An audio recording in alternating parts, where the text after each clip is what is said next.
എൻ്റെ പേര് ടാനിയ മറിയം ജോസ്. ഞാൻ കൊല്ലം ജില്ലയിലെ പത്തനാപുരം എന്ന സ്ഥലത്തു നിന്ന് വരുന്നു.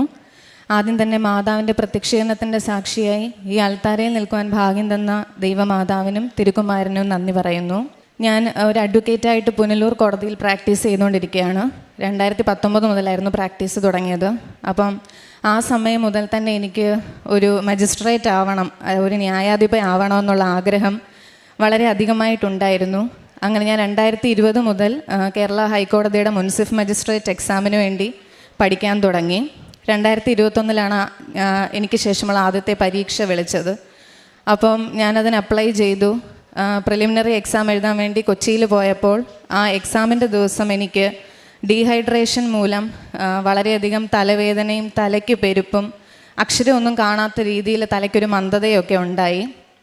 അപ്പോൾ ആ സമയത്ത് ആ എക്സാം എഴുതാൻ കഴിയില്ല എന്ന് മനസ്സിലുറപ്പിച്ച് ഞാൻ അവിടെ നിന്ന് തിരിച്ചു വരാമെന്ന് അമ്മയോട് പറഞ്ഞു.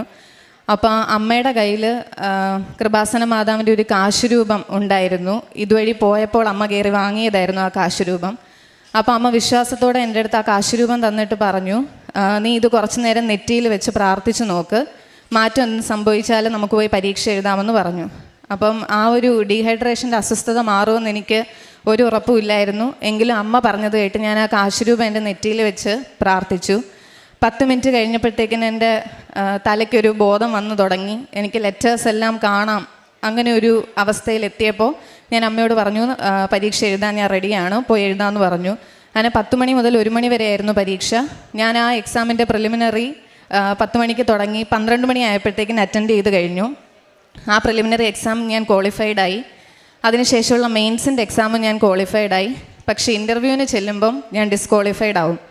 അങ്ങനെ 2022 പരീക്ഷ എഴുതുന്നതിന് മുൻപ് അമ്മയും ഞാനും ഒരുമിച്ച് കൃപാസന മാതാവിൻ്റെ സന്നിധിയിൽ വന്ന് ഉടമ്പടി എടുത്തു. അപ്പോൾ ഞങ്ങൾ ഒരുമിച്ചായിരുന്നു രാവിലെയും വൈകിട്ടുള്ള പ്രാർത്ഥനകളെല്ലാം ചൊല്ലുന്നത്. 6 നിയോഗങ്ങൾ വെച്ചെങ്കിലും പ്രധാന നിയോഗം ഈ ഒരു പരീക്ഷ പാസ്സാകുക എന്നുള്ളതായിരുന്നു. പക്ഷേ എങ്കിലും ആ 2022 പരീക്ഷയിൽ ഞാൻ പ്രിലിംസ് ക്വാളിഫൈഡായി, മെയിൻസ് ക്വാളിഫൈഡായി. ഇൻ്റർവ്യൂവിന് ചെല്ലുമ്പോൾ ഡിസ്ക്വാളിഫൈഡ് ആകും. റിട്ടൺ എക്സാമിനേഷന് മാർക്കുണ്ടെങ്കിലും ചിലപ്പോൾ എൻ്റെ കോൺഫിഡൻസ് കുറവുകൊണ്ടാണോ എന്തുകൊണ്ടാണോന്ന് അറിയില്ല, ഇൻ്റർവ്യൂ ഞാൻ ഡിസ്ക്വാളിഫൈഡായി. അങ്ങനെ 2 പ്രാവശ്യം ഈ എക്സാം എഴുതിയിട്ട് ഇനിയും പഠിക്കണമല്ലോ എന്നുള്ളൊരു വിഷമത്തോടുകൂടി, പഠിക്കാനുള്ള വിഷമം കൊണ്ടല്ല, വളരെ ടഫ് കോമ്പറ്റീഷനുള്ളൊരു പരീക്ഷയാണ് കേരള ഹൈക്കോടതിയുടെ മുൻസിഫ് മജിസ്ട്രേറ്റ് എക്സാം. ഒരുപാട് ആസ്പിറൻസ് എഴുതുന്ന പരീക്ഷയാണ്. അപ്പോൾ ആ പരീക്ഷയിൽ ജനറൽ കാറ്റഗറിയിൽപ്പെട്ട ഒരാൾക്ക് എത്തിപ്പെടുക എന്ന് പറയുമ്പോഴത്തേക്കിനും ഭയങ്കര ബുദ്ധിമുട്ടാണ്. അപ്പോൾ അത്രയും സ്ട്രെയിനും സ്ട്രെസ്സും ഒക്കെ എടുത്താണ് ഞാൻ 2 വർഷം, അതായത് 2020 ഞാൻ പരീക്ഷയ്ക്ക് പഠിച്ചു തുടങ്ങുന്നത്. 2021 എഴുതി, 2022 എഴുതി. 2023 ഞാനൊരു തീരുമാനം എടുത്തു, ലാസ്റ്റായിട്ട് ഒന്നും കൂടി ഒന്ന് അറ്റംപ്റ്റ് ചെയ്ത് നോക്കാം, ഇതിലും കൂടെ കിട്ടിയില്ലെങ്കിൽ വേണ്ട എന്ന് ഞാൻ ഈശോയോടും പറഞ്ഞു. ആ പ്രിലിംസും ക്വാളിഫൈഡായി, മെയിൻസും ക്വാളിഫൈഡായി. ഇൻ്റർവ്യൂ അറ്റൻഡ് ചെയ്തിട്ട് ഞാനും അമ്മയും കൂടെ കൃപാസന മാതാവിൻ്റെ അടുത്ത് ഉടമ്പടി പുതുക്കാൻ വേണ്ടി വന്നു. ഞാൻ ആ പുറകിലെ ആ ബാക്ക് സീറ്റിൽ ഇരുന്ന് ഒരുപാട് കരഞ്ഞു. കാരണം അത്രയ്ക്ക് വിഷമം ഉണ്ടായിരുന്നു, ഭയങ്കര മാനസിക സമ്മർദ്ദം ഉണ്ടായിരുന്നു. ഇനി ഒരിക്കൽ കൂടി പരീക്ഷ എഴുതാനുള്ള മാനസികാരോഗ്യം ശാരീരികാരോഗ്യം എനിക്കില്ലായിരുന്നു. അത്രയ്ക്ക് സ്ട്രെസ്സും സ്ട്രെയിനും ഒക്കെ ആയിരുന്നു. അപ്പോൾ ഞാൻ മാതാവിനോട് പറഞ്ഞു, മാതാവ്, എനിക്ക് ഈ തവണയും കൂടെ ഞാൻ ലാസ്റ്റായിട്ട് എഴുതിയതാ, ഇനി അടുത്ത പ്രാവശ്യത്തെ പരീക്ഷ ഞാൻ എഴുതത്തില്ല. അമ്മയ്ക്ക് ഇഷ്ടമുണ്ടെങ്കിൽ തന്നാൽ മതി. അമ്മയുടെ തിരുക്കുമാരനോടും പറഞ്ഞേക്കാം, അമ്മയുടെ തിരുക്കുമാരന് ഇഷ്ടമുണ്ടെങ്കിൽ മാത്രം എന്നെ ഒരു മജിസ്ട്രേറ്റ് ആക്കിയാൽ മതി, അല്ലെങ്കിൽ ഒരു ന്യായാധിപ ആക്കിയാൽ മതി.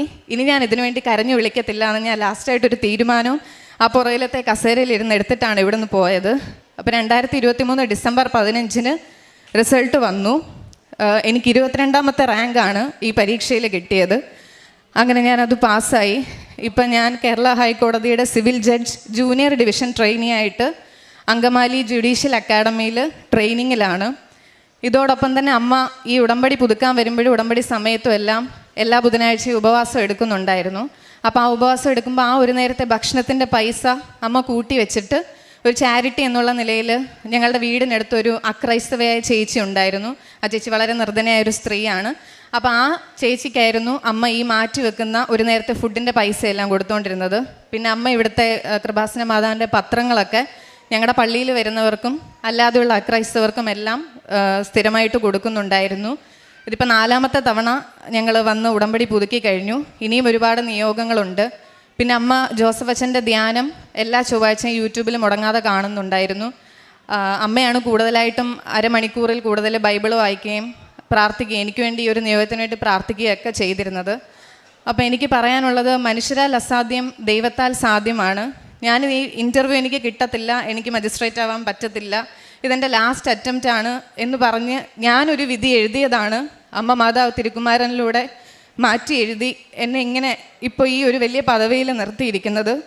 ദൈവമാതാവിനും തിരുക്കുമാരനും കോടാനുകൂടി നന്ദി അർപ്പിക്കുന്നു. പരിശുദ്ധ അമ്മയുടെ മധ്യസ്ഥതയിൽ ദൈവത്തിനെല്ലാം സാധ്യമാണെന്നൊരു വചനമാണ് അഡ്വക്കേറ്റ് ഇപ്പം ഈ ഒരു സാക്ഷ്യത്തിൽ പറഞ്ഞതും. ഒപ്പം അമ്മയുടെ ഉടമ്പടിയുടെ വ്യക്തമായിട്ട് അമ്മ ഉടമ്പടിയിൽ വിശ്വസ്തത പാലിച്ച് നിൽക്കുന്നുണ്ട് എന്നുള്ളതും ഒരു വ്യക്തതയോടുകൂടി പറഞ്ഞിട്ടുണ്ട്. അപ്പം ആദ്യം മനസ്സിലാക്കേണ്ടത്, ഒരു ഉടമ്പടി വിശ്വസ്തയോടുകൂടി പാലിക്കുന്നവരാണ് ഉടമ്പടി സാക്ഷ്യത്തിലേക്ക് പരിശുദ്ധ അമ്മ കൈപിടിച്ചുയർത്തുന്നത്. ഒരു പക്ഷേ നിങ്ങളൊരു കുടുംബത്തിൽ നിന്ന് ഒരാളാണ് ഉടമ്പടി എടുക്കുന്നതെങ്കിലും ഒരു കുടുംബത്തിലെ മുഴുവനായിട്ട് അതിൻ്റെ ഒരു സംരക്ഷണ വലയത്തിലേക്ക് കൊണ്ടുവരുവാനായിട്ട് ഉടമ്പടി എന്ന പ്രാർത്ഥനയ്ക്ക് ശക്തിയുണ്ട്. അതുകൊണ്ട് തന്നെയാണ് ഇവിടെ ഒരുപാട് സാക്ഷ്യങ്ങൾ അമ്മയും മക്കളുമായിട്ടാണ് വന്ന് പറഞ്ഞിരിക്കുന്നത്. കാരണം വ്യക്തമായിട്ടൊരു ദൈവാനുഭവം മക്കളിലേക്ക് നൽകുവാനായിട്ട്, അത് ഏത് പ്രായത്തിലുള്ള മക്കളിലേക്ക് നൽകുവാനായിട്ടുള്ള വലിയൊരു സാധ്യത ഉടമ്പടിയിലുണ്ട്. അതിലിപ്പോൾ ഉടമ്പടി കാശുരൂപവും ഉടമ്പടി വസ്തുക്കളും അങ്ങനെ വലിയൊരു പ്രാർത്ഥനയുടെ ഒരു സാധ്യത. കാരണം നമുക്കൊരു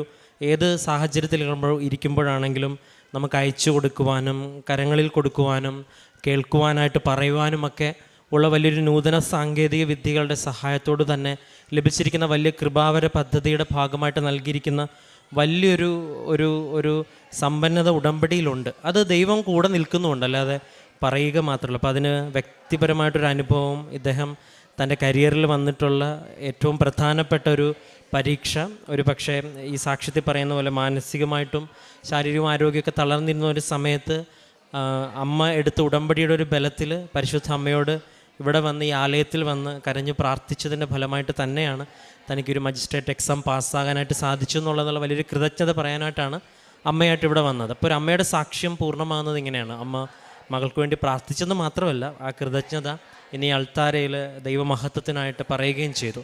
അപ്പം ഉടമ്പടിയിലെ സാക്ഷ്യങ്ങൾ നമ്മൾ സാക്ഷ്യങ്ങൾ പരിശോധിക്കുമ്പോൾ ഇതുപോലെ ഒരു സാക്ഷ്യം പൂർണ്ണതയിൽ എത്തുന്നത് പ്രാർത്ഥിച്ച ആളും പ്രാർത്ഥനയ്ക്ക് ഫലം ലഭിച്ച ആളും ഒരുമിച്ച് വരുമ്പോഴാണ്. അപ്പം അമ്മ മാതാവ് എല്ലാ പരീക്ഷകളെയും ഇപ്പോൾ ഇവിടെ നിങ്ങൾ പരിശോധിക്കുമ്പോൾ ഇവിടെ റെഫർ ചെയ്യാത്ത വിഷയങ്ങളില്ല. എല്ലാ വിഷയങ്ങളും തന്നെയും ഈ അൾത്താരിൽ വരുവാനായിട്ട് മാതാവ് ഇടവരുത്തുന്നു, അല്ലെങ്കിൽ മാതാവ് എല്ലാ വിഷയങ്ങൾക്കും ഒരു പരിഹാരം കണ്ടെത്തി കൊടുക്കുന്നു.